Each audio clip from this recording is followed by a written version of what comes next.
ओम श्री गणेशाय नमः।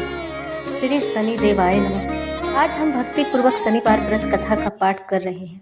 इस कथा के श्रवण और वाचन से शनि देव की कृपा प्राप्त होती है, सभी कष्टों का निवारण होता है और जीवन में सुख शांति आती है। आइए श्रद्धा और भक्ति से इस पावन कथा का शुभारंभ करते हैं। एक समय सूर्य, चंद्रमा, मंगल, बुध, बृहस्पति, शुक्र, शनि, राहु और केतु इन ग्रहों में आपस में झगड़ा हो गया कि हम सब में सबसे बड़ा कौन है। सब अपने आप को बड़ा कहते थे। जब आपस में कोई निर्णय न हो सका तो सब के सब आपस में झगड़ते हुए इंद्र देवता के पास गए और कहने लगे कि आप देवताओं के राजा हैं, इसलिए आप हमारा न्याय करके बतलाइए कि हम 9 ग्रहों में सबसे बड़ा कौन है। राजा इंद्र इनका प्रश्न सुनकर घबरा गए और कहने लगे कि मुझ में यह सामर्थ्य नहीं है जो किसी को बड़ा और छोटा बतलाऊं। मैं अपने मुख से कुछ नहीं कह सकता हूँ। हाँ, एक उपाय हो सकता है। इस समय पृथ्वी पर राजा विक्रमादित्य दूसरों के दुखों को निवारण करने वाले हैं। तुम सब मिलकर उन्हीं के पास जाओ, वही तुम्हारे दुखों का निवारण करेंगे। ऐसा वचन सुनकर सभी ग्रह देवता चलकर भूलोक में राजा विक्रमादित्य की सभा में जाकर उपस्थित हुए और अपना प्रश्न राजा के सामने रखा। राजा उनकी बात सुनकर बड़ी चिंता में पड़ गए कि मैं भूख से किसको बड़ा और किसको छोटा बतलाऊं। जिसको छोटा बतलाऊंगा वही क्रोध करके, परंतु उनका झगड़ा निपटाने के लिए एक उपाय सोचा कि सोना, चांदी, कांसा, पीतल, सीसा, रागा, जस्ता, अभ्रक और लोहा 9 धातुओं के 9 आसन बनवाए। सब आसनों को क्रम से, जैसे सोना सबसे पहले और लोहा सबसे पीछे बिछाए गए। इसके पश्चात राजा ने सब ग्रहों से कहा कि आप सब अपने अपने आसनों पर बैठिए। जिसका आसन सबसे आगे है वह सबसे बड़े और जिनका आसन सबसे पीछे वह सबसे छोटा जानिए। चूंकि लोहा सबसे पीछे था, वह शनिदेव का आसन था, इसलिए शनिदेव ने समझ लिया कि राजा ने मुझको सबसे छोटा बना दिया है। इस पर शनिदेव को बड़ा क्रोध आया और कहा कि राजा, तू मेरे पराक्रम को नहीं जानता। सूर्य एक राशि पर 1 महीना रहते हैं, चंद्रमा 2.25 दिन, मंगल 1.5 महीना, बृहस्पति 13 महीने, बुध और शुक्र 1 महीने, परंतु मैं एक राशि पर 2.5 अथवा 7.5 साल रखता हूँ। बड़े बड़े देवताओं को भी मैंने भीषण दुख दिया है। राजन सुनो, राम जी को 7.5 आई तो वनवास हो गया और रावण पर आई तो राम और लक्ष्मण ने सेना लेकर लंका पर चढ़ाई कर दी, रावण कुल का नाश कर दिया। हे राजा, अब तुम सावधान रहना। राजा कहने लगा, जो कुछ भाग्य में होगा देखा जाएगा। इसके बाद अन्य ग्रह तो प्रसन्नता के साथ चले गए, परंतु शनिदेव बड़े क्रोध के साथ वहां से सिधारे। कुछ काल व्यतीत होने पर जब राजा को 7.5 की दशा आई तो शनिदेव घोड़ों को सौदागर बनकर अनेक सुंदर घोड़ों सहित राजा की राजधानी में आए। जब राजा ने सौदागर के आने की खबर सुनी तो अपने अश्वपाल को अच्छे अच्छे घोड़े खरीदने की आज्ञा दी। अश्वपाल ऐसी अच्छी नस्ल के घोड़े देखकर उनका मूल्य सुनकर चकित हो गया और तुरंत ही राजा को खबर दी। राजा उन घोड़ों को देखकर एक अच्छा सा घोड़ा चुनकर सवारी के लिए चढ़ा। राजा घोड़े की पीठ पर चढ़ते ही घोड़ा जोर से भागा। घोड़ा बहुत दूर एक बड़े जंगल में जाकर राजा को छोड़कर अंतर्ध्यान हो गया। इसके बाद राजा अकेला जंगल में भटकता फिरता। बहुत देर के पश्चात राजा ने भूख और प्यास से दुखी होकर भटकते भटकते एक ग्वाले को देखा। ग्वाले ने राजा को प्यास से व्याकुल देखकर पानी पिलाया। राजा की उंगली में एक अंगूठी थी, वह उसने निकालकर प्रसन्नता के साथ ग्वाले को दे दी और शहर की ओर चल दिया। राजा शहर में पहुंचकर एक सेठ की दुकान पर जाकर बैठ गया और अपने आप को उज्जैन का राजा रहने वाला बताया और अपना नाम बिक्का बतलाया। सेठ ने उसको एक कुलीन मनुष्य समझकर जल आदि पिलाया। भाग्यवश उस दिन सेठ की दुकान पर बिक्री बहुत अधिक हुई। तब सेठ उसको भाग्यवान समझकर पुरुष समझकर भोजन कराने के लिए अपने साथ ले गया। भोजन करते समय राजा ने आश्चर्य की बात देखी कि खूंटी पर हार लटक रहा है और वह खूंटी पर उस हार को निगल रही है। भोजन के पश्चात कमरे में आने पर जब सेठ को कमरे में हार न मिला तो सबने यही निश्चय किया कि सिवा बीका के कोई और इस कमरे में नहीं आया है, अतः अवश्य ही उसी ने हार चोरी किया है। परंतु बीका ने कहा, हार मैंने नहीं लिया है। इस पर 5-7 आदमी इकट्ठे हो गए उसको फौजदार के पास ले गए। फौजदार ने उसको राजा के सामने उपस्थित कर दिया और कहा कि ये आदमी तो भला प्रतीत होता है, चोर मालूम नहीं होता, परंतु सेठ का कहना है कि इसके सिवा कोई घर में आया ही नहीं, अवश्य ही इसी ने चोरी की है। तब राजा ने आज्ञा दी कि इसके हाथ पैर काटकर चौरंगिया किया जाए। राजा की आज्ञा का तुरंत पालन किया गया और बीका के हाथ पैर काट दिए गए। इस प्रकार कुछ काल व्यतीत होने पर एक तेली उसको अपने घर ले गया और कोल्ही पर उसको बिठा दिया। बीका उस पर बैठा हुआ अपनी जबान से बैल हाँकता रहा। सनी की दशा समाप्त हो गई। एक रात को वर्षा ऋतु समय में वह मल्हार राग गाने लगा। उसका गाना सुनकर उस शहर के राजा की कन्या उस राग पर मोहित हो गई और दासी को खबर लाने को भेजा कि शहर में कौन गा रहा है।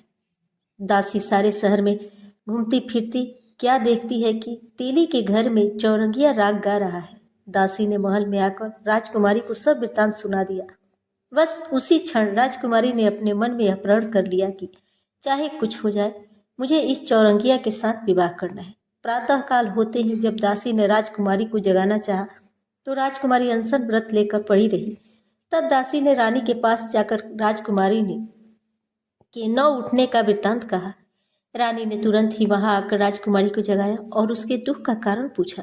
तो राजकुमारी ने कहा, माता जी, मैंने यह प्रण कर लिया है कि तेली के घर में जो चौरंगिया है उसी के साथ विवाह करूंगी। माता ने कहा, पगली, यह क्या बोल रही है? तेरा किसी देश के राजा के साथ विवाह किया जाएगा। कन्या कहने लगी, माता जी, मैं अपना प्रण कभी नहीं तोड़ूंगी। माता ने चिंतित होकर यह बात राजा को बताई। जब महाराज ने भी आकर समझाया कि मैं अभी देश देशांतर में अपने दूत भेजकर सुयोग्य रूपवान एवं बड़े से बड़े गुणी राजकुमार के साथ तुम्हारा विवाह करूंगा, ऐसी बात तुमको कभी नहीं विचारना भी चाहिए। कन्या ने कहा, पिताजी, मैं अपने प्रण त्याग दूंगी, परंतु दूसरे से विवाह नहीं करूंगी। इतना सुनकर राजा ने क्रोध से कहा, यदि तेरे भाग्य में ऐसा ही लिखा है तो जैसी तेरी इच्छा हो वैसा ही कर।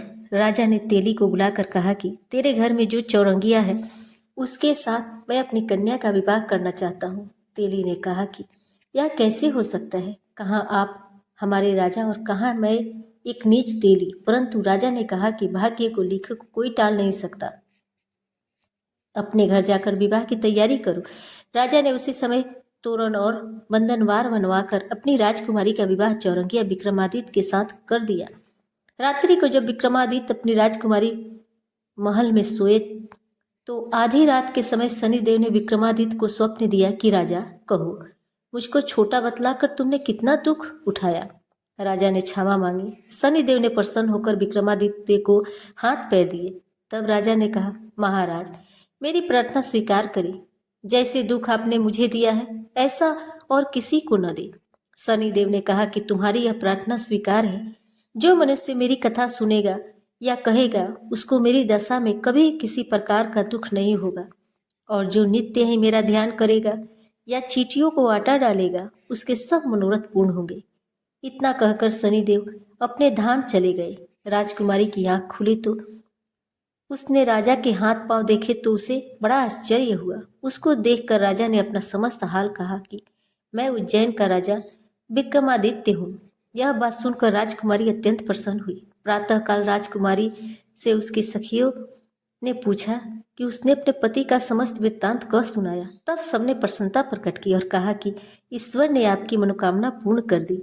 जब उस सेठ ने यह सुना कि वह विक्रमादित्य के पास आया और जब राजा विक्रमादित्य के पैरों पर गिरकर क्षमा मांगने लगा कि आप पर मैंने चोरी का झूठा आरोप लगाया, अतः आप मुझको जो चाहे दंड दे। राजा ने कहा, मुझ पर शनिदेव का कोप था, इसी कारण यह दुख मुझको प्राप्त हुआ। इसमें तुम्हारा कोई दोष नहीं है। तुम अपने घर जाकर अपना कार्य करो। सेठ बोला कि मुझे तभी शांति मिलेगी जब आप मेरे घर चलकर प्रीतिपूर्वक भोजन करेंगे। राजा ने कहा कि जैसी आपकी मर्जी हो वैसा ही करे। सेठ ने अपने घर जाकर अनेक प्रकार के सुंदर भोजन बनवाए। राजा विक्रमादित्य को प्रीति भोज दिया। जिस समय भोजन कर रहे थे एक अत्यंत आश्चर्य की बात सबको दिखाई दी कि जो खूंटी पहले हार निकल गई थी वह अब हार उगल रहा है। जब भोजन समाप्त हो गया तो सेठ ने हाथ जोड़कर बहुत सिमोहरे राजा को भेंट दी और कहा कि मेरी श्री कंवरी नामक एक कन्या है, उसका पानी ग्रहण आप करें। इसके बाद सेठ ने अपनी कन्या का विवाह राजा के साथ कर दिया और बहुत सा दान दहेज आदि दिया। इस प्रकार कुछ दिनों तक वहां निवास करने के पश्चात विक्रमादित्य ने शहर के राजा से कहा कि अब मेरी उज्जैन जाने की इच्छा है। कुछ दिन के बाद विदा लेकर राजकुमारी मनभावनी सेठ की कन्या श्री कंवरी और अनेक दास दासी रथ और पालकियों सहित विक्रमादित्य उज्जैन की तरफ चले। जब शहर के निकट पहुंचे तो पूर्ववासियों ने राजा के आने का संवाद सुना तो समस्त उज्जैन की प्रजा अगवानी के लिए आई। तब बड़ी प्रसन्नता से राजा अपने महल में पधारे। सारे शहर में बड़ा भारी महोत्सव मनाया गया और रात्रि को दीपमाला की गई। दूसरे दिन राजा ने शहर में यह घोषणा कराई कि शनि देवता सब ग्रहों में सर्वोपरि हैं। मैंने इनको छोटा बतलाया, इसी से मुझको यह दुख प्राप्त हुआ। इस कारण सारे शहर में सदा शनि देव की पूजा और कथा होने लगी। राजा और प्रजा अनेक प्रकार के सुख भोगती रही। जो कोई शनि देव की इस कथा को पढ़ता है या सुनता है, शनि देव की कृपा से उसके सब दुख दूर हो जाते हैं। शनिवार की कथा को व्रत के दिन अवश्य पढ़ना चाहिए। जय शनिदेव। अब हम लोग शनि चालीसा को सुनेंगे। श्री शनिचर देव जी सुनहु श्रवण मम टेर, कोटि विघ्न नाशन प्रभु करो न मम हित देर। तब स्तुति है नाथ जोरी जुगल करत हूँ, करिए मोहि सनाथ विघ्नहरण हे रवि सुवन। शनिदेव में सुमरो तोई, विद्या बुद्धि ज्ञान दो मोहि। तुमरो नाम अनेक बखानो, क्षुद्र बुद्धि में जो कछु जानो। अंत कोण रौद्र यम गाऊं, कृष्ण बभ्रु शनि सबहि सुनाऊं। पिंगल मंद सौरी सुखदाता, हित अनहित सब जन के ज्ञाता। नित्य जपी जो नाम तुम्हारा, करहु व्याधि दुख से निस्तारा। राशि विषम बस असुरन सुरनर, पन्नग शेष सहित विद्याधर। राजा रंक रहहीन जो नीको, पशु पंछी वंचर सबही को। कानन किला शिविर सेना कर, नाश करत सब ग्राम्य नगर भर। डालत विघ्न सबही के सुख में, व्याकुल होही बड़े सब दुख में। नाथ विनय तुमसे यह मेरी, करिए मोहि पर दया घनेरी। मम हित विषम राशि मम वासा, करिए न नाथ यही मम आशा। जो गुड़ उड़द वार शनिचर, तिल जौ लौह अन्न धन वस्त्र। दान दिए सब होए सुखारी, सोई शनि सन है विनय हमारी। नाथ दया तुम मोह पर कीजे, कोटिन विघ्न क्षणिक मह छीजे। वंदऊ नाथ जुगल कर जोरी, सुनहु दया कर विनती मोरी। कबहु तीरथ राज प्रयागा, सरयू तीर सहित अनुरागा। कबहु सरस्वती सुध निर्मह, या कही गिरि खोह कंदर्म। ध्यान धरत है जो योगी जन, ताहि ध्यान मह सूक्ष्म होहि शनि। हे अगम्य क्या करूँ बड़ाई, करत प्रणाम चरण सिर नाई। जो विदेश से बार शनिचर, मुड़कर आवेगा निज घर पर। रहे सुखी शनिदेव दुहाई, रक्षा रवि सुत रखे बनाई। जो विदेश जावे शनि वारा, गृह आवे नहीं रहे दुखारा। संकट दिए शनिचर ताहि, जाते दुखी होय मन माही। सोई रविनंदन को कर जोरी, वंदन करत मूढ़ मति थोरी। ब्रह्मा जगत बनावत हारा, विष्णु सबहि नित देत आहारा। हे त्रिशूलधारी त्रिपुरारी, विभु देव मूर्ति एक बारी। होई धारण करत शनि नित बंधन, सोई शनि को दमन चित। जो नर पाठ करे मन चित से, सो नर छूटे व्याथा अमित से। हो सुपुत्र धन संपत्ति बाढ़े, काली काल कर जोड़े ठाढ़े। पशु कुटुंब बांधव आदिक से, भरा भवन रही है नित सब में। नाना भांति भोग सुख सारा, अंत समय तज कर संसारा। पावे मुक्ति अमर पद भाई, जो नित शनि सो ध्यान लगाई। पड़े प्रातः जो नाम शनि दस, रहे शनिचर नित उसके बस। पीड़ा शनि की कबहु न होई, नित उठे ध्यान धरे जो कोई। जो यह पाठ करे चालीसा, होए सुखी साखी जगदीसा। 40 दिन नित पढ़े सवेरे, पातक नासे शनि घनेरे। रवि नंदन की अस्प्रभुताई, जगत मोह तम नाशे भाई। शनि का पाठ करे जो कोई, सुख संपत्ति की कमी न होई। निस्तिन ध्यान धरे मन माही, आदि व्याधि भीग आवे नाही। पाठ शनिचर देव की, किन्हौ विमल तैयार। करत पाठ 40 दिन, हो भव सागर पार। श्री स्तुति दशरथ किए, सम्मुख शनि निहार, सरस सुभाषा में वही लालता लिखे सुधार। अब हम लोग शनिदेव की आरती सुनेंगे। जय जय रविवंदन, जय दुख भंजन, जय जगरंजन शनि हरि। जय भुजभारी धारणकारी, दुष्ट दलन जय शनि हरि। होय तुम होय कुपित, नित्य करत दुखित, धनी को निर्धन जय शनि हरे। तुम धर अनुपयम का स्वरूप हो, करत तुष्ट बद शनि हरे। तब नाम जो दस तो ही करत, सो बस जो करे रटत जय शनि हरे। महिमा अपार जग में तुम्हार, जपते देवतन जय शनि हरे। जय जय रवि नंदन, जय दुख भंजन, जय जगरंजन शनि हरे। तब नयन कठिन नित बरसे, अगिन भय सा वाहन जय शनि हरे। प्रभु तेज तुम्हारा अति ही करारा, जानत सब जय शनि हरे। जय जय रवि नंदन, जय दुख भंजन, जय जगरंजन शनि हरे। जय भुजचारी धारणकारी, दुष्ट दलन जय शनि हरे। जय जय रविनंदन, जय दुख भंजन, जय जगरंजन शनि हरे। जय जगरंजन शनि हरे।